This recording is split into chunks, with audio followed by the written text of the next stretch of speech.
Welcome. This is Houston Newsmakers Extra. You've been watching the program. You know we've been talking about the Barbara Bush Houston Literacy Foundation Gala, the upcoming celebration of reading.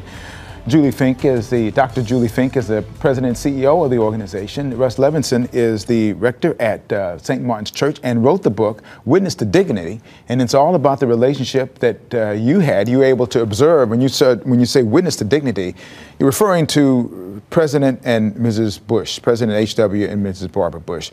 So how surprised were you how normal the Bushes were in relation? Because so many people, they're on that pedestal, but in so many different ways in your book you write, they really are quite normal. Right, and as Julie knows, everybody in Houston knows, I think one of the things I like to do when I talk about the book, if I'm doing a book event in Houston, I can only do this not in other places, but I'll usually start by saying, raise your hand if you've ever met the President and Barbara, and half the room did, and I would say, but also raise your hand if you have a story about President or Mrs. Bush, and everybody raises their hand, because you never just met them. Right. They would ask you about you and ask you about your family, and they were very self-deprecating in many ways. They wanted to know how the other person was. And I think the more that we were around them, my wife, my children and I, we saw, as you say, their normality. And I've often been asked whether it's part of this or something else. You know, is there what would surprise us about the Bushes? I said, what would probably surprise you is the people you saw were the people they were, in public and private. What you see is what you get. Right, exactly. And Mrs. Bush certainly was well known for that. Yes, yeah. What came in here came out here. Yeah. Well, and you can respect that, because sometimes you don't have to. I wonder what she's thinking, or I wonder what she's feeling. No, she let you know. That's a great relationship to have with her, with the foundation. Yeah, being open and honest. Yeah. This celebration of reading is so unique because you have such a different perspective. You have different authors, different genre, whatever they're doing, and you have a comedian too. Somebody's a comedian to kind of split it out. But this book I want to go to. Governor Bush, Jeb Bush, wrote the foreword for this, correct? Right. And I read that, and I had to get some tissues nearby, because that's a son about a mother and about the book itself. Yet, what was it that tugged at your heart to write this book? That's a great way of asking, because they didn't write it till last year, so that's 3 years after their deaths. And but given our current climate in the United States of America, so much division, so much kind of rancor, and it's not the same. The kind of civility and dignity and decorum and integrity that the President and Barbara lived, and I think a big part of that came out of their own faith, their own upbringing.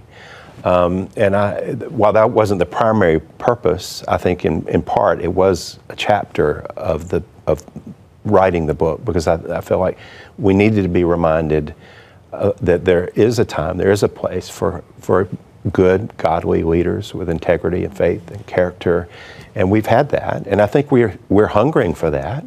And so after a few years, as I reflected on our relationship and on what I observed in their incredibly self-giving lives, I wanted people to really know that. And I think when we're nostalgic, nostalgia is not just about, the good old days. Nostalgia usually is a wake-up call to, well, we might want the good old days again. And so the governor was actually, I did write the children and ask them for permission, and they wanted to see the final version and all that. But the one who really kind of said, do it, was Governor Bush. He said, yeah, do it, because it is timely and it is a story to tell. Yeah. Well, as we are at this taping, we're preparing for Resurrection Sunday, and it's obviously one of the holiest times for Christians. And the Bush family, it would say that, I remember a couple of sayings about that. One of the sayings about not showing it, but what was the word? Well, yeah, he had a plaque that he actually gave me after it was something he had at home, and it's attributed to St. Francis. Preach Christ at all times, if necessary, use words. And he gave that to me years ago. And he said something, and I've still got the note on the back, and the note said something like, this may come in handy someday. And as I watched their lives, I thought, no, that's who you are. I mean, they weren't apologetic about, they would talk about their faith, but they didn't, I never saw them use their faith toward a political end. They were used by their faith, I think, to do the incredible things they did for Houston, for Texas, for our nation, for our world. I think that came out of their faith. So, Julie, when the decisions are being made about authors to come and bring, I'm guessing there was not a very long discussion about adding this author to the mix. Well, actually, Russ was the first one.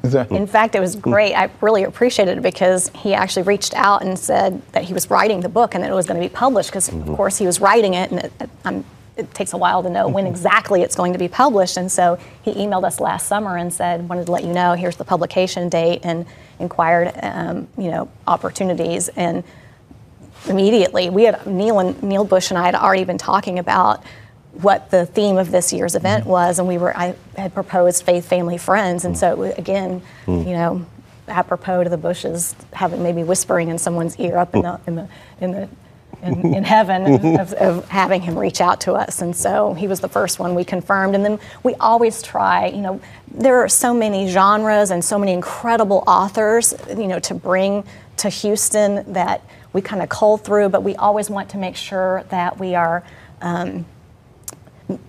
spotlighting different stories, because it's about inspiring people to read and the power of reading. And many people would love to read, this is right up their alley, and would love to read Russ's book, but some of them are mystery lovers, right, or nonfiction lovers, or history lovers, or just people who want to laugh. And so that's really how we try to approach selecting authors for our event. And I looked at your book almost as a vignette book of different experiences and observations you had throughout your relationship with them. And it's really revealing about so many different things, from Kennebunkport to here to the various places they've been at where you were also there. Do you pinch yourself at times thinking back to your place in the history of this family? Not very well known to the broad public, but to you and your family, you know very well about the role that you all played and were accepted and embraced by this family, and you did the same with them. Yeah, I pinch myself a lot. And 2 or 3 times in the book I say, I would ask myself, what am I doing here? I don't bring any pedigree to the table like folks who I got to meet because of them. But in the end, as I look back, I thought, well, now I know why I was here, because at some point I got to tell the story. But I do think it's important to say that her emphasis on teaching everyone to read, that was so important, because she knew it would be, to take a religious metaphor a little further, it would be a conversion moment in the lives of those who would move from illiteracy to literacy.